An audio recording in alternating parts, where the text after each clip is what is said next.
शादी की पहली रात मैंने बच्चा पैदा कर दिया। उसके बाद जो कुछ मेरे साथ हुआ आपके भी रोंगटे खड़े हो जाएंगे। आज मेरी शादी की पहली रात थी।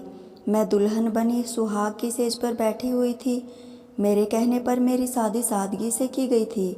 मैंने अपनी शादी सादगी से करवाई। मेरी शादी में दोनों तरफ का खर्चा बच गया था, इसलिए मैंने ससुराल वाले बहुत खुश थे, लेकिन वो इस बात से बेखबर थे कि मैंने अपनी शादी सादगी से क्यों करवाई थी। मैं सुहाग की सेज पर सर झुकाए अपने पति का इंतजार कर रही थी।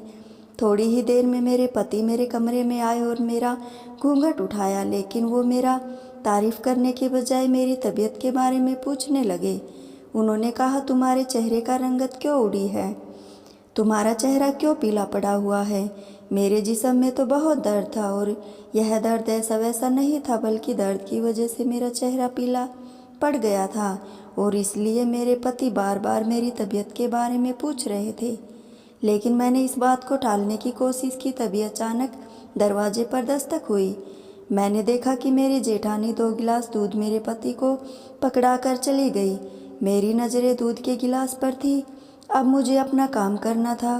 दूध का गिलास रखकर मेरे पति बाथरूम गए, तो मैंने 1 गिलास दूध में नींद की गोलियां मिला दी और 1 गिलास दूध साइड टेबल पर रख दिया। जब मेरे पति कमरे में आए तो मैंने उन्हें अपने हाथों से दूध पिला दिया। चंद मिनटों बाद ही मेरे पति को नींद आ गई और वो बेखबर सो गए। मेरा काम हो गया था। अब मुझे जल्द से जल्द यहाँ से निकलना था और अपनी तकलीफ दूर करनी थी। मैं दबे पाँव कमरे से निकली। सर्दियों का मौसम था। सब अपने अपने कमरे में बेखबर सो रहे थे, ये जाने बगैर कि मैं एक रात की दुल्हन अपने कमरे से निकलकर घर से बाहर आखिर कहाँ जा रही हूँ। मेरा नाम मोनिका है। मेरा बचपन गांव में गुजरा था। हमारे अगल बगल में जैसी शरीफ सज्जन कोई लड़की नहीं थी। मैं अपने खानदान की सबसे अच्छी लड़की थी। लोग अपनी फैशनेबल बेटियों को समझाते हुए कहते, वो देखो प्रमोद भाई की बेटी, लड़की तो आजकल के लिए नए ज़माने की लगती नहीं है। कितनी सादा, कितनी सिंपल बच्ची है। खानदान की कोई भी ऐसी औरत नहीं थी जो माँ से मेरी तारीफ नहीं करती हो। हर कोई मेरी तारीफ़ों के पुल बांधता हुआ फिरता। मैं कॉलेज में पढ़ती थी। मेरा कॉलेज गांव की कुछ ही दूर एक छोटे से शहर में था। कॉलेज में मेरी एक सबसे अच्छी दोस्त थी, उसी से बातें करती। कभी कभी हम दोनों सहेलियां साथ में आइसक्रीम खाने चले जाते। अब मेरा कॉलेज बंद होने वाला था। मेरी सहेली नीलम ने मुझे कहा, मोनिका, मुझे नहीं लगता कि कॉलेज की पढ़ाई ख़त्म होने के बाद हम दोनों एक दूसरे से कभी मिल भी पाएंगे। इसलिए मैं तुम्हें कुछ बताना चाहती हूँ। तुम्हें याद है जब हम एक बार आइसक्रीम खाने गए थे तो वहाँ पर मेरे चाचा का लड़का नवीन हमें मिला था। जब से वो तुम्हें देखा है, तुम्हें पसंद करने लगा है और मेरे पीछे पड़ा है और मुझसे तुम्हारा नंबर मांगता है। नीलम की बात सुनकर मेरा दिल धक धक करने लगा, क्योंकि उसके चाचा का लड़का नवीन, जिसे मैं सिर्फ एक बार देखा था, वह बहुत ही खूबसूरत सा लड़का था। नीलम ने यूँ खामोश मुझे देखा। वो कहने लगी, देखो, तुमसे भी जवाब दो, लेकिन बहुत सोच समझ कर जवाब देना, क्योंकि नवीन ऐसा लड़का है कि लड़कियां उसके आगे पीछे लट्टू की तरह घूमती है, लेकिन वो ज़्यादा लड़कियों को मुंह लगाना भी पसंद नहीं करता। तुम खुश नसीब हो कि दोस्ती के लिए उसने तुम्हारा हाथ मांगा है। देखो, ऐसे चांस बार बार नहीं मिलते, और जहाँ तक मुझे लगता है कि तुम्हारे घर वाले नवीन जैसा लड़का तुम्हारे लिए ढूंढ नहीं पाएंगे। नीलम वाकई ठीक कह रही थी। कहा, मेरे घर वाले उससे खूबसूरत लड़का मेरे लिए नहीं ढूंढ पाते। फिर मैंने 1-2 दिन सोचने विचारने के बाद मैंने नीलम को इजाज़त दे दी कि वो मेरा मोबाइल नंबर अपने चचेरे भाई नवीन को दे दे। नवीन से जब मैंने पहली बार बात की, मुझे बहुत ज़्यादा घबराहट हो रही थी, लेकिन धीरे धीरे करके उसके प्यार में पागल हो गई। मैं अपने घर में सबसे छुपाकर उससे बात करती थी।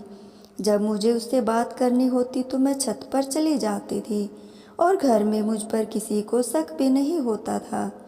और होता भी तो कैसे, घर वाले के नज़रों में तो मैं बहुत ही शरीफ, सज्जन और अच्छी लड़की थी। एक दिन बातों ही बातों में नवीन ने मुझसे कहा कि तुम मुझसे बाहर आकर मिलो, लेकिन उस दिन मैंने इस बात को टाल दिया, क्योंकि मैं चाहती थी मेरा और नवीन के शादी का रिश्ता जब तय हो जाए, जब हम दोनों साथ मिले तो ठीक होगा। लेकिन नवीन ने मुझे बताया कि उसके मम्मी पापा अमेरिका रहते हैं और वो अभी नहीं आ सकते, तो हमारी और तुम्हारी शादी की बात अभी आगे नहीं बढ़ सकती। जब वो लोग कुछ दिन में आ जाएंगे तो हम रिश्ते की बात अपने घर में करेंगे। मैंने ना चाहते हुए भी नवीन की बातों में सहमति जता दी। लेकिन एक दिन मेरी माँ ने मुझे बताया कि तुम्हारे पापा अपने दोस्त के बेटे से तुम्हारी शादी करने की बात कर रहे थे।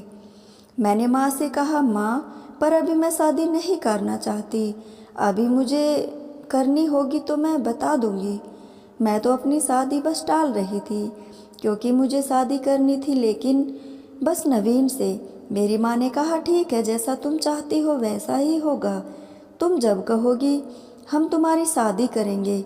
मेरे माँ बाप मुझसे बहुत प्यार करते थे और मेरे किसी भी बात को टालते नहीं थे, लेकिन मैं बहुत परेशान थी। मैं शादी करना चाहती थी, लेकिन नवीन की तरफ से देर थी। मेरे दिन कुछ इन्हीं सोच विचार के साथ गुजरने लगे। बातों ही बातों में एक दिन नवीन ने मुझसे कहा, मोनिका, अगर तुम मुझसे बिना शादी के नहीं मिलना चाहती तो हम एक काम करते हैं, हम दोनों एक मंदिर में जाकर शादी कर लेते हैं। उसके बाद तो हमारा रिश्ता जायज़ हो जाएगा और तुम मुझसे मिल सकोगी। और जब मेरे मम्मी पापा अमेरिका से आ जाएंगे तो हमारी शादी फिर से धूमधाम से करवाएंगे। मैं तो नवीन के प्यार में पागल थी, मुझे उसकी हर बात अच्छी लगती थी। मैंने नवीन से 2 दिन का वक्त मांगा और 1-2 दिन सोचने के बाद मैं नवीन से मंदिर में शादी करने को तैयार हो गई, क्योंकि मैंने नवीन के साथ पूरा जीवन बिताने का फैसला जो कर लिया था। एक दिन मैंने अपने घर वालों से कहा कि मैं नीलम से मिलने जा रही हूँ, और नीलम के घर ना जाकर मैं नवीन के बताए मुताबिक उस जगह पर चली गई जहाँ नवीन ने मुझे बताया था। नवीन ने मुझे एक मंदिर में बुलाया था जो मेरे घर से बहुत दूर था। मेरे घर वालों को इस मंदिर के बारे में भनक भी नहीं थी, जहाँ पर नवीन के कुछ दोस्त और मेरी सहेली नीलम भी थी। मैं नवीन के प्यार में पागल अपने मासूम माँ बाप को धोखा देने जा रही थी। नीलम ने मुझे दुल्हन की तरह तैयार किया और कुछ ही देर में मेरी शादी नवीन से करा दी। मैं बहुत खुश थी और नवीन भी बहुत खुश था। नवीन के दोस्त और नीलम सभी हमें शादी की बधाई दिए और वो लोग वहाँ से चले गए। मैंने भी जल्दी से अपनी शादी का सिंदूर छुपाया। नवीन ने मुझे रुकने को कहा, पर मैंने उससे कहा कि मैं किसी और दिन तुमसे मिलने आऊँगी, अभी मुझे बहुत देर हो रही है। यही कहकर मैं अपने घर चली आई, लेकिन घर आते ही मेरे चेहरे पर अपार खुशी झलक रही थी और मुस्कुराते हुए मन ही मन गुनगुना रही थी। मेरे चेहरे की खुशी देखकर माँ ने मुझसे पूछा, क्या बात है मोनिका, आज बहुत खुश नज़र आ रही हो। मैंने बात को टालते हुए कहा, नहीं माँ, बस वैसे ही अपनी सहेली नीलम से मिलकर आई हूँ इसलिए। माँ ने भी हाँ में अपना सिर हिला दिया। मैंने कुछ यूँ ही गुजरते लगे। मैंने अपने माँ बाप की मर्जी के खिलाफ जाकर नवीन से शादी कर ली थी। यह बात मेरे दिल में अंदर ही अंदर खटकती, लेकिन नवीन के प्यार में इतनी पागल थी कि मुझे इन बातों से कोई फ़र्क नहीं पड़ रहा था। मैं दिन रात बस भगवान से यही दुआ करती थी कि नवीन के घर वाले जल्द ही आ जाए, लेकिन नवीन हर रोज़ मुझसे जिद करता। वो कहता, अब तो हमारी शादी हो गई, तुम मुझसे आकर मिलो। वो कहता, अब तो हमारी शादी हो गई, रिश्ता जायज़ है। उसके काफ़ी जिद करने के बाद कहीं वो नाराज़ ना हो जाए। एक दिन मैं उसके फ्लैट पर चली गई। अपने घर पर वो बिल्कुल ही अकेला था। उसने मुझसे कहा कि मैं चाहता हूँ कि अब मेरे और तुम्हारे बीच कोई दूरी नहीं होनी चाहिए, हमें अब एक हो जाना चाहिए, क्योंकि हमारा रिश्ता अब जायज़ है। हमने शादी कर ली। मैंने उससे कहा कि नहीं, यह सब ठीक नहीं है, क्योंकि हमारे घर वालों को हमारी शादी के बारे में नहीं पता है। लेकिन वो मेरी इस बात पर राजी नहीं था। उसने मुझे मनाने की बहुत कोशिश की, ना चाहते हुए भी मैंने अपने आप को उसे सौंप दिया। बहुत देर तक हम एक दूसरे में गुम रहे। हमें यह खबर भी नहीं थी कि हम कहाँ पर हैं।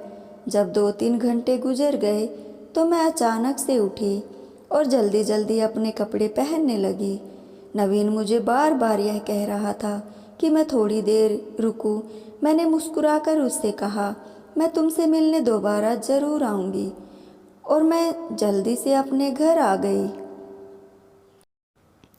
1-2 बार मिलने के बाद अब हमें कोई झिझक नहीं थी और मैं भी घर से बहाना करके नवीन के फ्लैट पर चली जाती थी। मम्मी पापा से कोई ना कोई बहाना बनाकर मैं कई कई घंटे नवीन के साथ बिताने के बाद अपने घर आती। एक दिन मैं घर पर बैठी हुई नाश्ता कर रही थी कि मुझे लगा कि जैसे मुझे उल्टी होने वाली है। मैं हैरान परेशान थी। अभी अभी तो मेरी तबीयत ठीक थी, फिर अचानक मुझे मिचली क्यों महसूस हो रही है। मैंने इधर उधर नज़र घुमाई तो उस वक्त मेरे आसपास कोई नहीं था। मैंने एक लंबी गहरी सांस ली। यह सब देखने के बाद मेरी माँ मुझसे हजारों सवाल पूछने लगती, लेकिन उस दिन मैं हर रोज़ अपने अंदर नए बदलाव महसूस करती। प्रेगनेंसी टेस्ट किया तो मेरे पैरों तले से ज़मीन निकल गई। मेरा शक सही साबित हुआ था। इतने दिन नवीन के साथ ताल्लुकात कायम करने के बाद मैं उसके बच्चे की माँ बनने वाली थी। यह खबर मेरे पैरों तले से ज़मीन खिसका कर दी। माँ भी मेरी पीली रंगत देखकर मुझसे पूछने लगी, तुम्हारा चेहरा हल्दी की तरह पीला क्यों है? लेकिन मैंने बहाना बनाते हुए कहा कि मैं कुछ दिनों से अपने चेहरे पर हल्दी और बेसन का लेप लगा रही हूँ, शायद इसलिए मेरा चेहरा पीला पीला दिख रहा है। मैंने कई बार नवीन को फ़ोन मिलाया, लेकिन उसका नंबर बंद बता रहा था।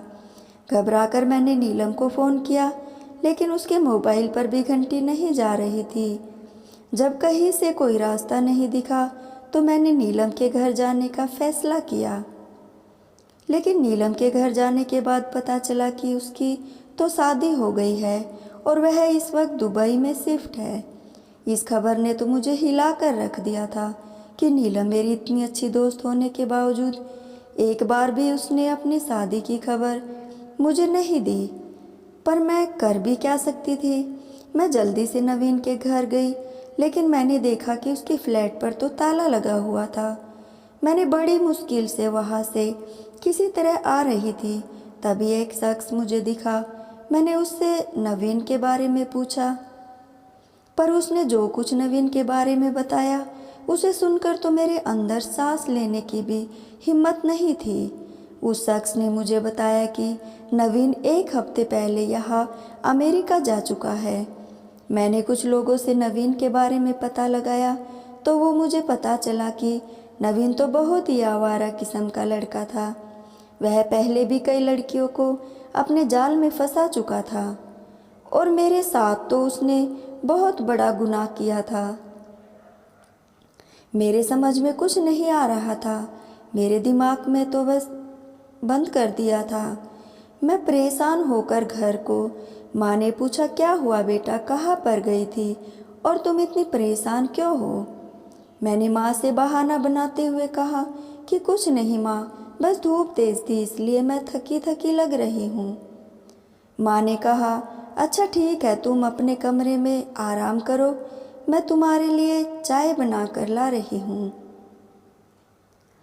मैं अपनी माँ का भोलापन देखकर मन ही मन सोच रही थी कि मेरे माँ बाप मुझसे कितना प्यार करते हैं और मैंने इन्हें कहीं का नहीं छोड़ा, क्योंकि घर आते समय मैंने डॉक्टर से अपना चेकअप भी करवाया था। बच्चा 4 महीने से ज़्यादा हो चुका था और मेरा अबॉर्शन भी नहीं हो सकता था, इसलिए अब मुझे जल्द से जल्द कुछ करना था। एक दिन मैंने अपनी माँ से कहा, माँ अब मैं शादी करना चाहती हूँ। माँ मेरा फैसला सुनकर खुश हो गई तो बहुत हुई, लेकिन उन्होंने कहा, तुमने तो कहा था कि मैं अभी शादी नहीं करूँगी। फिर अचानक ऐसा क्या हुआ कि तुम शादी के लिए मान गई? मैंने माँ से कहा, माँ मेरी सभी सहेलियों की अब शादी हो गई है, इसलिए मैं भी शादी अपना घर बसाना चाहती हूँ। माँ ने मेरे फैसले पर बहुत खुश हुई। पापा शाम को जब घर आए तो उन्होंने पापा को भी यह खबर सुनाई तो बहुत खुश थे। पापा ने कुछ ही दिनों में मेरी शादी अजीत नाम के एक लड़के से तय कर दी। पहले मेरी सगाई हुई और सगाई के 2 महीने बाद मेरी शादी हो गई। मैं बहुत परेशान थी कि आगे मैं क्या करूँगी। मुझे कुछ समझ में नहीं आ रहा था, क्योंकि गलती तो मैंने अब कर ली थी। धीरे धीरे वक्त गुजरता जा रहा था और मेरी परेशानी बढ़ती जा रही थी। लेकिन हैरत की बात तो यह थी कि जिस तरह मैं अपना गुनाह छुपाना चाहती थी, शायद भगवान भी मेरा साथ दे रहे थे। मेरा पेट बिल्कुल भी पता नहीं चल रहा था। थोड़ा बहुत पेट निकला था तो किसी ने इस बात पर ध्यान नहीं दिया। लोगों को लगा कि मोटी हो रही हूँ। धीरे धीरे वक्त गुजरता गया और वह एक दिन आ गया जिस दिन मेरी शादी थी। लेकिन मेरी बदकिस्मती थी कि शादी वाले दिन मेरे पेट में दर्द होने लगा। अभी तो मेरा 7वां महीना चल रहा था। मुझे कुछ समझ में नहीं आ रहा था आखिर यह दर्द क्यों हो रहा है, पर किसी तरह मैंने उस दर्द को संभाला और शादी के अगले दिन मेरी विदाई हो गई। मैं दुल्हन बनकर अजीत के घर आ गई। लोगों ने मेरा उतरा हुआ चेहरा देखा तो पूछने लगे कि क्या बात है, तुम्हारी तबीयत तो ठीक है। मैंने उन्हें सर का दर्द का बहाना बना दिया और कहा कि मुझे आराम करना है। लोगों ने मुझे आराम करने के लिए अकेला छोड़ दिया। अब मैं आगे के बारे में सोचने लगी, अब मुझे क्या करना है। धीरे धीरे वक्त गुजरता गया और रात हो गई। रात मेरी जेठानी मेरे कमरे में आई और कहने लगी, मोनिका यह खाना खा लो, क्योंकि अब अजीत के आने का वक्त हो गया है। मैंने किसी तरह खाना खाया और मुझे सुहाग की सेज पर बिठा दिया गया, लेकिन मैं दर्द से बेहाल थी। कुछ ही देर में मेरा पति मेरे कमरे में आया तो मैंने दूध में उसे नींद की गोलियां दे दी। वो बेखबर सो गया और उसके बाद सबसे छुपते छुपाते घर से निकल आई। मेरे पास इसके अलावा कोई और चारा नहीं था। जैसे तैसे करके मैं एक प्राइवेट क्लिनिक पहुंच गई। वहां पर एक नर्स बैठी थी जो नींद से बेहाल थी। मैं तुरंत उसके पास गई और अपनी परेशानी बताने लगी। मेरे पास ढेरों पैसे थे। मैंने नर्स को पैसे का लालच दिया तो वो जल्दी से मुझे लेबर रूम में लेकर गई और कुछ देर में मैंने एक बेटे को जन्म दिया। क्योंकि बच्चा समय से पहले पैदा हुआ था, इसलिए बच्चे को कुछ दिनों तक हॉस्पिटल में ही रहना था। मैंने नर्स को ढेर सारे पैसे दिए और कहा कि जब तक बच्चा हॉस्पिटल में रहेगा मैं मिलने नहीं आ पाऊंगी, क्योंकि मेरी मजबूरी है। तब तक तुम मेरे बच्चे का ख्याल करना। मैंने नर्स को ढेर सारे पैसे दिए और अपना मोबाइल नंबर भी उसके हाथ पर जोड़े कि मेरे बच्चे के बारे में वो किसी को नहीं बताए। वो नर्स मेरी बात मान गई। उस नर्स ने मुझे दवाई और खाने पीने की कुछ चीज़ें दी। मैं जल्दी से अपने दर्द को नज़रअंदाज करके सुबह होने से पहले घर वापस आ गई। डिलीवरी नॉर्मल हुई थी, इसलिए किसी को कुछ पता नहीं चला। बस मैं दर्द से बेहाल थी। जब मैं सोकर उठी तो मैंने महसूस किया कि सब कुछ नॉर्मल था। किसी को कुछ पता नहीं चला और बहुत खुश थी। मैंने अपने गुनाहों को छुपाते हुए सब कुछ संभाल लिया। अगले दिन मैंने दूध में नींद की गोलियां दी, क्योंकि मुझे पता था कि अगर अजीत मेरे करीब आए तो उन्हें सब कुछ पता चल जाएगा। हॉस्पिटल में रहते हुए जब मेरे बच्चे को 1 हफ्ता गुजर गया तो नर्स का फ़ोन आया कि बच्चे को आकर ले जाइए। मुझे अपने बच्चे को घर लाना था।